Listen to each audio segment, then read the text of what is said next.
Jain friends, इस video में हम लोग देखेंगे क्लास 10th के मैथमेटिक्स के मोस्ट इंपॉर्टेंट फार्मूले, जो कि जहाँ से प्रश्न डायरेक्ट एग्जाम में बनते हैं। देखिए, ये फर्स्ट लेसन है। इसी तरह से लेसन बाय लेसन करके मतलब 15वें लेसन का आपको फार्मूला हम कराएंगे। यहाँ देखिए, शुरू करते हैं हम लोग वास्तविक संख्या से, जो प्रथम चैप्टर है। वास्तविक संख्या में कुछ डिफिनीशंस है, कुछ उसको हम लोग देखते हैं पहले। जैसे कि प्राकृत संख्या। प्राकृत संख्या जो है, देखिए, गिनती की संख्या को प्राकृत संख्या कहते हैं। यानी किसी भी वस्तु को काउंट करने के लिए, गिनने के लिए हम लोग एक से शुरू करते हैं, 1 2 3 4 डैश डैश करके। ये संख्या होती है प्राकृत संख्या, यानी गिनती की संख्या होगी प्राकृत संख्या। और इस प्राकृत संख्या के समूह में, यानी गिनती की संख्या जो है, इस समूह में अगर हम लोग शून्य को शामिल कर देंगे तो यहीं से बन जाएगा ये पूर्ण संख्या। यानी प्राकृत संख्या के समूह में जब जीरो को शामिल कर लिया जाता है तो पूर्ण संख्या होता है। तो यहाँ से 2 क्लियर हुआ। यानी गिनती की संख्या को प्राकृत संख्या कहते हैं, और प्राकृत संख्या के समूह में जब शून्य को शामिल कर देते हैं तो वह पूर्ण संख्या हो जाता है। अब देखिए, यहाँ से अभाज्य संख्या या रूढ़ संख्या को समझते हैं। देखिए, अभाज्य संख्या या रूढ़ संख्या क्या होता है? वैसी संख्या जो एक और स्वयं के अलावा किसी अन्य संख्या से विभाजित ना हो, उससे हम अभाज्य या ऋण संख्या कहेंगे। जैसे देखिए, मान लीजिए यहाँ पर 2 लेते हैं एक संख्या, ठीक। तो यहाँ से ये देखिए, 1 से विभाजित होगा, 2 से होगा, और किसी भी संख्या से विभाजित नहीं होगा। यानी 1 से तो विभाजित हो किया और स्वयं से विभाजित हुआ, ठीक है। इसके अलावा किसी अन्य संख्या से विभाजित नहीं हुआ। तो ऐसी संख्या को बोलेंगे ऋण संख्या या यौगिक संख्या, सॉरी, ऋण संख्या या अभाज्य संख्या। देखिए, इस तरह से हम एक अन्य एग्जाम्पल लेते हैं। जैसे 5 ले लेते हैं। ये 5 जो है 1 से विभाजित होगा, 2 से नहीं होगा, 3 से नहीं होगा, 4 से नहीं होगा, 5 से होगा, और किसी भी संख्या से विभाजित नहीं होगा। यानी 1 से विभाजित हुआ और स्वयं से विभाजित हुआ, अन्य किसी संख्या से विभाजित नहीं हुआ, तो ये ऐसी संख्या को कहलाएंगे अभाज्य संख्या या ऋण संख्या। देखिए, उसके बाद देखते हैं भाज्य संख्या या यौगिक संख्या। तो वैसी संख्या जो एक और स्वयं के अलावा किसी अन्य संख्या से विभाजित हो। यानी देखिए, लेते हैं हम लोग 4। देखिए, इसको 1 से विभाजित होगा, 1 से तो सभी संख्या विभाजित होती है, ठीक है। तो 4 भी 1 से होगा, 2 होगा, 2 से 4 होगा, ठीक है, और 4 से भी होगा। यानी 1 से तो विभाजित होकर किया, और स्वयं से भी हुआ, स्वयं से हुआ, और इसके अलावा किसी अन्य संख्या से हुआ। यानी यह संख्या कहलाएगा भाज्य संख्या या यौगिक संख्या। इस तरह से क्या और एग्जाम्पल लेते हैं 9। यह 1 से विभाजित होगा, 2 से नहीं होगा, 3 से होगा, फिर 9 से विभाजित होगा। यानी 1 और स्वयं के अलावा एक अन्य संख्या से विभाजित हुआ, तो यह कहलाएगा भाज्य संख्या या यौगिक संख्या। उसके बाद देखते हैं परिमेय या अपरिमेय। देखिए, जो संख्या P/Q के रूप में लिखा हो तथा Q ≠ 0। देखिए, P/Q के रूप में हो और Q ≠ 0 हो सॉरी, तो यह संख्या कहलाता है परिमेय संख्या। और जो संख्या परिमेय संख्या नहीं होता है वह अपरिमेय होगा। यानी देखिए, इसको दोनों को समझने के लिए ध्यान से पहले यहाँ आइए। देखिए, परिमेय और अपरिमेय को यहाँ से बढ़िया समझते हैं। देखिए, ये जो संख्या है शांत दशमलव संख्या, पहले शांत देखते हैं क्या है। जैसे देखिए, वैसी संख्या जो निश्चित दशमलव के बाद निश्चित अंक तक जाए, फिक्स हो, जैसे यहाँ तक, यह संख्या क्या होगा? शांत होगा। यही अगर आगे बढ़ते जा रहा है तो यह संख्या कहलाएगा अशांत। यानी अब देखिए, जो भी शांत संख्या होगा, जो भी शांत दशमलव होगा, वह परिमेय संख्या कहलाएगा। यानी 0.542 शांत है, ये जो है परिमेय संख्या है। 1.5423 ये क्या है? शांत दशमलव संख्या है, इसलिए क्या होगा? परिमेय संख्या है। अब देखते हैं अशांत दशमलव संख्या। देखिए, अशांत, ये अशांत है, ये बढ़ते जा रहा है, ठीक है। अशांत है तो ये अशांत दशमलव संख्या है। तो ये संख्या परिमेय भी होगा, अपरिमेय भी होगा। और ये कब अपरिमेय होगा, कब परिमेय होगा, थोड़ा सा इसको देखिए। यहाँ देखिए, ये अशांत दशमलव संख्या है और आवर्ती, यानी अशांत दशमलव संख्या आवर्ती होगा, यानी पीरियोडिक होगा, तब यह संख्या परिमेय संख्या कहलाएगा। जैसे कि 0.666 करके आ रहा है, ठीक है। यह संख्या क्या है? आवर्ती है, आवर्ती है यानी परिमेय संख्या। यहाँ देखिए 0.42857, फिर देखिए 1, फिर 4 2 8 5 7 1, यानी निश्चित संख्या दूर आ रहा है। देखिए यहाँ से यहाँ तक, फिर यही संख्या को रिपीट कर रहे हैं यहाँ से यहाँ तक, ठीक है, फिर आगे भी रिपीट करेगा, यानी यह पीरियोडिक है। पीरियोडिक होने की वजह से यह संख्या क्या है, परिमेय है। यानी अशांत दशमलव संख्या जो पीरियोडिक होगा, जो आवर्ती होगा, वह संख्या कहलाएगा परिमेय संख्या, और अशांत दशमलव संख्या होगा और नॉन पीरियोडिक होगा, वह संख्या कहलाएगा अपरिमेय संख्या। देखिए यहाँ पर संख्या 0.12457 अलग अलग संख्या आ रहा है, यानी नॉन पीरियोडिक है, यानी अनावर्ती संख्या है, जिसकी वजह से यह क्या है, अपरिमेय संख्या है। यानी शांत दशमलव संख्या परिमेय हुआ, अशांत दशमलव पीरियोडिक जो होगा यानी आवर्ती संख्या होगा वह परिमेय हुआ, और अशांत दशमलव संख्या जो अनावर्ती होगा यानी नॉन पीरियोडिक होगा वह संख्या क्या हो जाएगा, अपरिमेय संख्या। अब देखिए यहाँ पर सह अभाज्य संख्या, ठीक, ये छूट गया था। देखिए सहअभाज्य संख्या जो है, जब 2 या 2 से अधिक संख्याओं का मौसम यानी महत्तम समवर्तक 1 होता है तो उस संख्या को कहते हैं सहअभाज्य संख्या। तो देखिए यहाँ एग्जाम्पल के तौर पर लिया गया है 4 और 7। यहाँ देखिए 4 और 7 है, इसका हम लोग जब HCF निकालेंगे, ठीक है, तो यहाँ HCF इसका आएगा 1, इसका HCF निकालेंगे, किसी संख्या से विभाजित नहीं होगा, ठीक है, केवल 1 से ही विभाजित होगा ये, ठीक है। तो ये संख्या क्या कहलाए, इसका जो है HCF कितना आएगा, 1 आया। तो ये दोनों जो है 4 और 7 ये संख्या क्या हुआ, सहअभाज्य संख्या। वैसे ही लेते हैं 2 3 और 4, ये संख्या जो है इसका हम लोग और HCF निकालते हैं तो 1 आएगा। यानी वैसी संख्याओं का समूह जिसके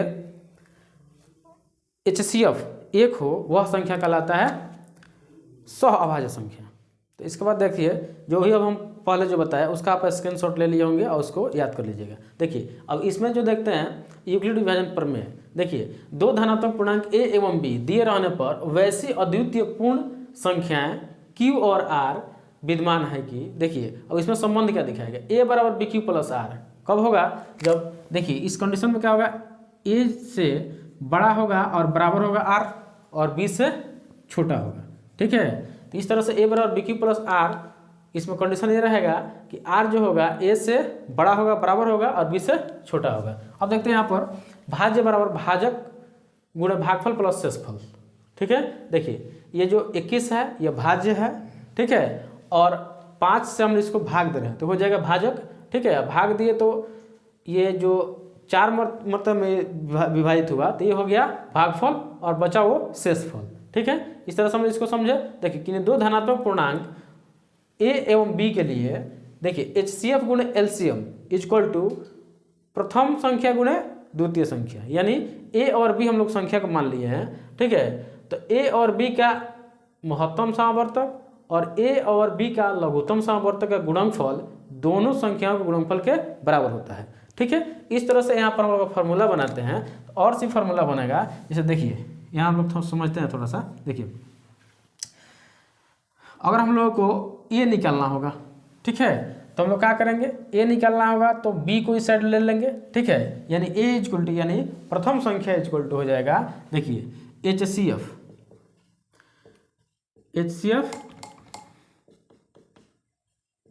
HCF ऑफ ए बी गुणे LCM ऑफ a और b, ठीक है, बटा में हो जाएगा b, ठीक। इस तरह से हम लोग प्रथम संख्या निकालेंगे और द्वितीय संख्या b निकालना होगा तो फिर b इक्वल टू हो जाएगा यही बटा में a हो जाएगा, माने HCF ए बी मतलब ए बी का महत्तम समवर्तक गुणे ए बी का लघुत्तम समवर्तक LCM ए बी का बटा में a, ठीक है। इस तरह से अगर हम लोगों को केवल HCF निकालना हो तब भी क्या करेंगे, LCM को उस साइड भेजेंगे, HCF निकल जाएगा।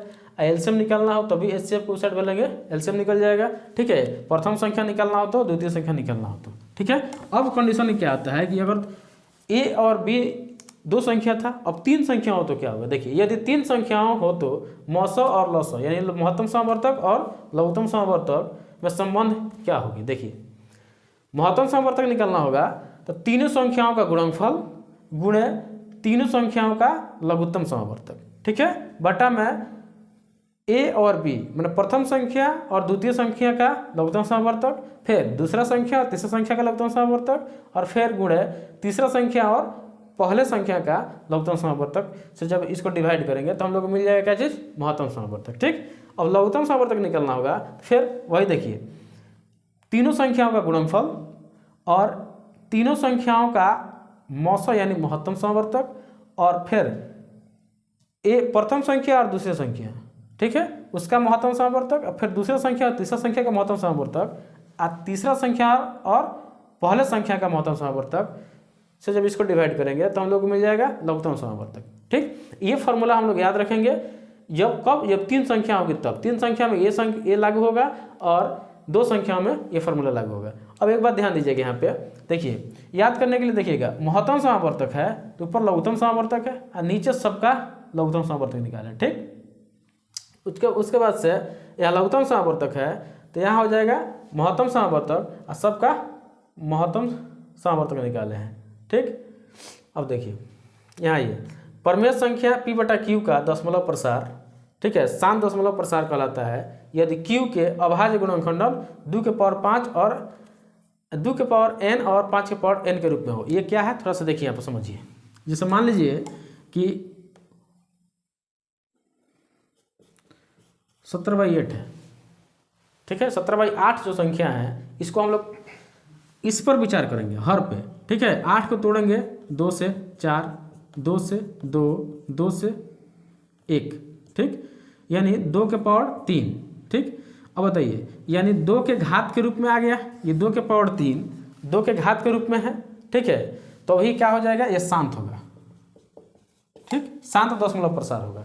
उसके बाद से हम लोग देखते हैं कि अगर यही रहने देते हैं और यहाँ लिखते हैं 25, इसको डिवाइड करने चलते हैं। देखिए तो 25 को डिवाइड करेंगे तो क्या हो जाएगा, 5 5 5 कम 5 यानी 5 का स्क्वायर, यानी लिख सकते हैं इसको 17 बटा में 5 का स्क्वायर। इस तरह से देखिए फिर 5 के पावर n के रूप में है तो ये भी क्या हो जाएगा, शांत हो जाएगा। ठीक, उसके बाद से देखते हैं अगर हम एक संख्या लेते हैं, मान लीजिए 19/30, 30 लेते हैं, 30 को डिवाइड करेंगे तो क्या हो जाएगा, 2 से 15, 2 से नहीं डिवाइड होगा, 3 से 5 हो जाएगा कितना, 5 से 1। देखिए 2 के पावर 5 के पावर में तो ये करेगा, लेकिन इसके साथ साथ 3 भी आ रहा है। ठीक है, तो यह दशमलव प्रसार जो होगा यह शांत नहीं होगा। ठीक है, यह अशांत होगा। ठीक, उस तरह से हम लोग फिर समझेंगे। देखिए और एग्जांपल लेकर के मान लीजिए कि ले लेते हैं 27 की पावर 100। ठीक, अब देखते हैं कि ये शांत दशमलव प्रसार है कि अशांत है। तो इसको लेंगे तो क्या हो जाएगा, देखिए 100 को डिवाइड करेंगे 2 से 50, 2 से 25, 5 से 5, 5 से 1। देखिए तो ये हो जाएगा क्या चीज़, 27 बटा में 2 के पावर 2 गुणे 5 के पावर 2। देखिए ये दोनों के फॉर्मेट में है, 2 के पावर n 2 के पावर m। ठीक है, इस फॉर्मेट में है तो ये संख्या क्या हो जाएगा, शांत होगा। ठीक है, तो यानी हम लोग देखें कि अगर ऊपर संख्या कुछ भी हो, ठीक है, नीचे देखेंगे कि 2 के पावर में आ रहा है, सिंगल अकेले आ रहा है, उसके साथ और कोई संख्या नहीं आया है तो शांत होगा, और 5 के पावर में आ रहा है तो भी शांत होगा, और दोनों आएगा तो भी शांत होगा, लेकिन इसके अतिरिक्त और कोई संख्या नीचे आ रहा है तो वह अशांत होगा। ठीक, चलिए आगे देखते हैं। अब इधर संख्या रेखा, तो संख्या रेखा क्या है, देखिए जिस रेखा पर परमेय संख्याओं को दर्शाते हैं, देखिए इसमें क्या होता है, 0 मध्य में 0 होता है, और दाहिने तरफ जो होता है धनात्मक संख्या और बाएं तरफ ऋणात्मक संख्या होता है। ठीक, देखिए दो परमेय संख्याओं के बीच अनगिनत परमेय संख्याएं होता है, याद रखेंगे। अब थोड़ा सा हम लोग चर्चा करते हैं कॉन्सेप्ट जोन की। देखिए यहाँ से डायरेक्ट प्रश्न एग्जाम में बनते हैं, ठीक है, इसलिए थोड़ा सा ध्यान से देखेंगे। यहाँ पर देखिए एक क्या है, उदासीन नहीं, यहाँ पर थोड़ा सा गलती हुआ है। ठीक है,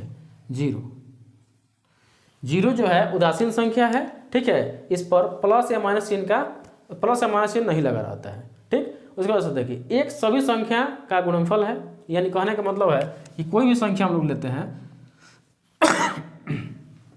इसका गुणनफल 1 है। कोई भी संख्या ले लीजिए, अगर हम मान लीजिए कि आप 2 लेते हैं तब भी इसका गुणनफल 1 है। ठीक है, 1 क्या है, सभी संख्याओं का गुणनफल है। दो पहली अभाज्य संख्या माने पहली अभाज्य संख्या 2 है, एक तो कोई अभाज्य संख्या है ही नहीं, ना भाज्य है ना अभाज्य है। ठीक है, 2 एकमात्र सम अभाज्य संख्या है। देखिए 2 एकमात्र ऐसी संख्या है जो सम होने के साथ साथ भी अभाज्य संख्या है। ठीक है, देखिए एक न तो भाज्य संख्या है न ही अभाज्य संख्या है। ठीक है, इस पॉइंट को एकदम डायरेक्ट याद रखेंगे। 0 एक परिमेय संख्या है। ठीक है, प्रत्येक प्राकृत संख्या पूर्ण संख्या होती है, माने प्रत्येक प्राकृत संख्या पूर्ण संख्या होगी। यह देखिएगा, जैसे कि जानते हैं कि गिनती की संख्या को प्राकृत संख्या कहते हैं। ठीक है, और इसमें हम लोग जब 0 शामिल करते हैं तो पूर्ण संख्या हो जाता है। तो इस तरह से प्रत्येक प्राकृत संख्या पूर्ण संख्या हो जाएगा। ठीक है, यहाँ देखिए प्रत्येक पूर्ण संख्या परिमेय संख्या होता है। ठीक है, पूर्ण संख्या जो भी होगा परिमेय संख्या होगा। प्रत्येक अंक वाले एक अंक वाली कुल संख्या 9। ठीक, एक अंक वाली कुल संख्या 9, और देखिए 2 अंक वाली कुल संख्या 90, 3 अंक वाली कुल संख्या 900। यानी कहने का मतलब यह है कि देखिए हम लोग क्या करेंगे कि 2 अंक अगर कह दे 4 अंक वाली कुल संख्या तो 9 लिखेंगे। ठीक है, और 3 को 0 दे देंगे। ठीक, इस तरह से 4 अंक वाली कुल संख्या हो जाएगी। ठीक है, कहा जाता है कि 5 अंक वाली कुल संख्या तो 9 लिखेंगे और 4 को 0 दे देंगे। ठीक है, यह 5 अंक वाली कुल संख्या हो जाएगा। उस तरह से देखिए 3 अंक वाली कुल संख्या 900। देखिए n अंक वाली कुल संख्या, n के आगे n-1। देखिए n अंक वाली, यानी कहने का मतलब 9 माने 3 अंक वाली, कहने का मतलब n के आगे n-1 यानी 3 अंक वाली, कहने का मतलब तो 9 लिख दिए। ठीक है, उसके बाद से 3 अंक आ रहा है तो 3 - 1 कर देंगे और 00। ठीक है, 3 - 1 माने 2 होगा तो 2 को 0 यहाँ लिखेंगे। इस तरह से याद रहे क्या चीज़, मतलब हम लोग याद रखेंगे कि जितनी संख्या कहेगा, जितने अंक वाली संख्या कहेगा उतना 9 लिखेंगे और उसमें से 1 घटा के उतना 0 लिख देंगे। ठीक, अब देखिए तत्समक अवयव, योगात्मक तत्समक अवयव क्या है, 0 को योगात्मक तत्समक कहेंगे, क्योंकि किसी भी संख्या में अगर 0 को जोड़िएगा ना, देखिए 25 में अगर 0 जोड़ते हैं तो 25 आएगा। अच्छा 0 में अगर 25 जोड़ते हैं तो ये 25 आएगा। कोई भी संख्या को ले लीजिए, 0 में अगर 10 जोड़ते हैं तब वो 0 होगा, चाहे 0 में 10 में 0 जोड़ते हैं तब वो 0 ही होगा। ठीक है, इसलिए 0 को क्या बोलते हैं, योगात्मक तत्समक संख्या। ठीक है, 0 क्या है, योगात्मक तत्समक है।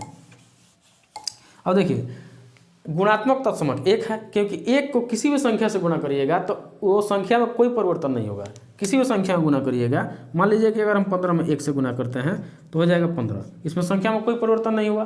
ठीक है, तो इसलिए 1 को बोलते हैं गुणात्मक तत्समक और 0 को बोलते हैं योगात्मक तत्समक।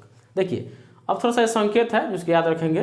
ठीक है, प्राकृत संख्या को n से सूचित करते हैं, पूर्ण संख्या को w से, पूर्णांक संख्या z से, वास्तविक संख्या को r से और परिमेय संख्या को q से। ठीक है, इस तरह से हम लोग फर्स्ट लेसन का पूरे फार्मूला को कवर किए, जो बहुत इंपॉर्टेंट है एग्जाम पॉइंट ऑफ व्यू से, जो अभी एग्जाम होने वाला है ये 2023 में। ठीक है, इसके लिए बहुत रामबाण सिद्ध होने वाला है ये, इसलिए इस वीडियो को 2 बार 3 बार देख करके इसको याद करिए। ठीक है, और आगे जो 3 लेसन या 4 लेसन का कंबाइंड करके एक वीडियो हम बनाएंगे, ऐसे कर करके सारे 15 लेसन तक का पूरे फार्मूला हम कवर कराएंगे।